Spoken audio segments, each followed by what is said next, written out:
Selamat pagi dan salam sejahtera untuk kita semua. Baik anak-anak, Bapak perkenalkan nama Bapak Tirja Topan SPD. Bapak mengampu pelajaran sejarah Indonesia kelas 10. Sekian perkenalan dari Bapak. Kompetensi dasar sejarah Indonesia kelas 10 yang harus anak-anak kuasai, ya. Jadi pengembangan kompetensi dasarnya sejarah Indonesia pada kondisi khusus, ya, pada masa pandemi ini, anak-anak mempelajari tentang kode 3.1 ini adalah kode pengetahuan, ya. Kompetensinya itu memahami konsep berpikir diakronis atau kronologis, sinkronik, ruang waktu, serta perubahan dan berkelanjutan dalam sejarah. Kemudian 4.1 ini adalah kode untuk keterampilan. Jadi anak-anak harus menyajikan hasil telaah atas konsep-konsep dasar sejarah dalam bentuk lisan, tulisan, dan atau media lainnya. Ruang lingkup materinya. Ini ruang lingkup materinya. Yang pertama itu konsep dasar ilmu sejarah, kemudian berpikir diakronis dan kronologis dan sinkronik. Yang kedua itu konsep manusia, ruang, dan waktu. Yang ketiga itu konsep perubahan dan berkelanjutan. Kemudian kode 3.2, ya, ini pengetahuan kompetensinya menganalisis asal-usul nenek moyang dan kehidupan awal masyarakat praaksara di Indonesia. Kemudian untuk keterampilannya menyajikan hasil analisis asal-usul nenek moyang dan kehidupan awal masyarakat praaksara di Indonesia dalam bentuk tulisan, ya, lisan, dan media lain. Untuk ruang lingkup materinya, yaitu anak-anak harus menguasai materi asal-usul dan kehidupan awal masyarakat praaksara. Yang pertama, asal-usul nenek moyang bangsa Indonesia dari mana? Kemudian yang kedua, kehidupan awal masyarakat praaksara di Indonesia. Baik anak-anak, di sini ada absensi peserta didik, jadi anak-anak nanti menuliskan link ini, ya.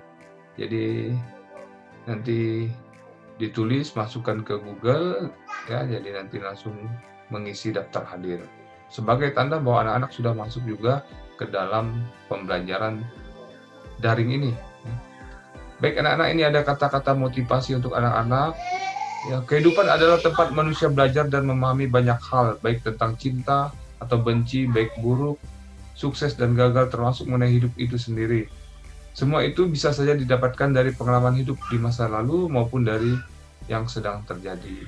Baik anak-anak, itu menceritakan tentang kehidupan ini, ya. Hidup itu tempat manusia belajar, ya, di mana ada hal yang baik, ya, kemudian ada hal yang tidak baik, kemudian sukses, ada gagal, ya, itu mengenai hidup kita, ya. Jadi pengalaman hidup itu menjadikan suatu pelajaran buat kita, ya, untuk menjalani kehidupan ini. Baik, kita lanjutkan.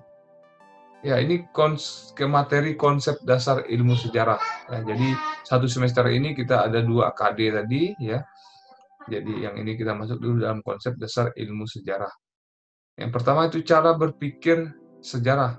Ya, ada 3 cara berpikir kronologis dalam mempelajari sejarah, dan cara berpikir diakronis dalam mempelajari sejarah, dan cara berpikir sinkronik dalam mempelajari sejarah. Pasti anak-anak penasaran apa saja yang akan kita bahas dalam cara berpikir sejarah atau konsep dasar ilmu sejarah. Ya, cara berpikir sinkronis, ya, yang pertama itu kita lihat dari kata sinkronisnya dulu, ya. Sinkronis itu berasal dari bahasa Yunani, ya, sein yang berarti dengan dan kronos yang berarti waktu atau masa. Sehingga sejarah dapat dalam pengertian sinkronik ini adalah mempelajari peristiwa sejarah dengan berbagai aspek pada waktu atau kurun waktu yang terbatas. Menurut ahli sejarah yaitu Kunto Wijoyo memberikan ciri-ciri konsep berpikir sinkronik, ya. Jadi ini adalah salah satu berpikir sinkronis menurut Kunto Wijoyo. Ya, yang pertama itu kerangka berpikir sinkronis mengamati kehidupan sosial secara meluas berdimensi ruang. Ya, jadi ada ruangnya di situ. Kemudian konsep berpikir sinkronik memandang kehidupan masyarakat sebagai sebuah sistem yang terstruktur dan saling berkaitan antara satu unit dan unit yang lainnya. Yang ketiga, menguraikan kehidupan masyarakat secara deskriptif dengan menjelaskan bagian demi bagian. Ada penjelasannya. Kemudian yang keempat, menjelaskan struktur dan fungsi dari masing-masing unit dalam kondisi statis. Yang terakhir, digunakan oleh ilmu-ilmu sosial seperti geografi, sosiologi, politik, ekonomi, antropologi, dan arkeologi. Jadi cara berpikir sinkronis ini tidak hanya dalam sejarah, tetapi banyak ilmu-ilmu sosial juga menggunakan cara berpikir sinkronis. Selanjutnya, cara berpikir diakronis atau kronologis. Kita lihat dulu dari kata berasal dari bahasa Yunani ya. Diakronis itu yang artinya melintas atau melewati, dan kronos yang berarti perjalanan waktu. Ya. Setiap peristiwa sejarah mengikuti hukum kausalitas, yaitu ada hukum sebab akibat. Ya. Ciri-ciri konsep berpikir diakronis atau kronologis adalah sebagai berikut. Yang pertama itu, ciri-cirinya dalam konsep berpikir kronologis atau diakronis mempelajari kehidupan sosial secara memanjang dan berdimensi waktu.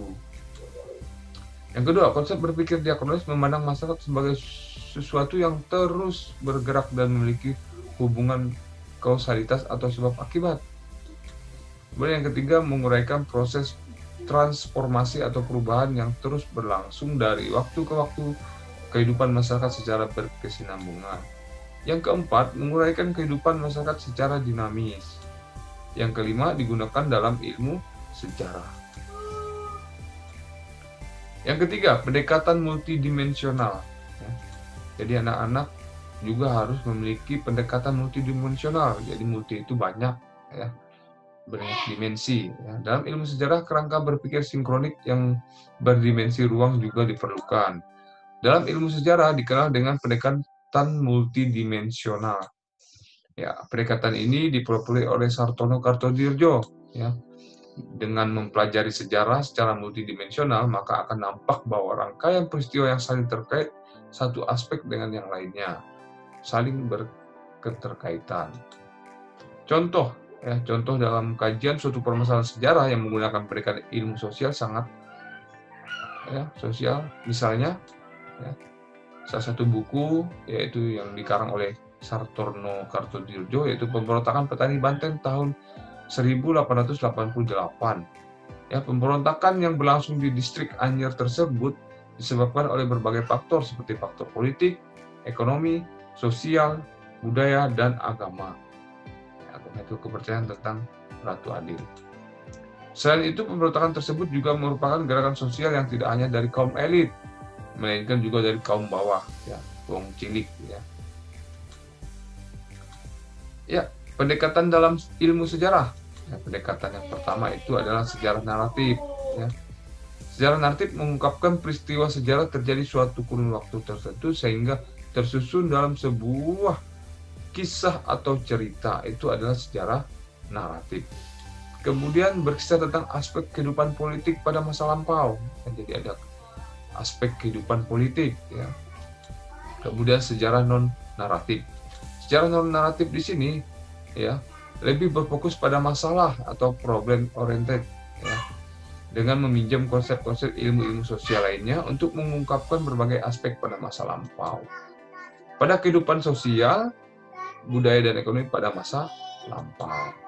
Baik anak-anak, di situ untuk materi tentang konsep berpikir sejarah yaitu sinkronik, diakronik, kronologi, dan pendekatan multidimensional. Sekarang saatnya anak-anak untuk mengerjakan latihan soal. Ya. Dijawab pertanyaan-pertanyaan di bawah ini dengan benar. Ya. Kemudian yang kedua, latihan soal juga, isilah titik-titik pada kolom di bawah ini dengan baik, ya, disamakan. Ya. Jadi ada titik-titik yang kosong itu sinkronik, dan di samping diakronik, kronologi, memanjang dimensi waktu. Di sinkronik itu seperti apa?